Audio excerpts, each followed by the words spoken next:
Today we are taking a quick walking tour of the 1989 Buddy Davis 47. If you're into vessels that are built to fish and have traditional styling, this should be on your short list.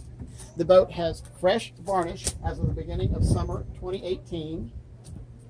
The owner has installed LED lighting throughout the boat, including underwater LED lights. There's a large fishing cockpit with a wonderful, beautiful fighting chair. One of the nice things about the vessel is she has easy engine room access to the super clean engine room. One of the other things to notice is all the artwork. This boat is top class all the way.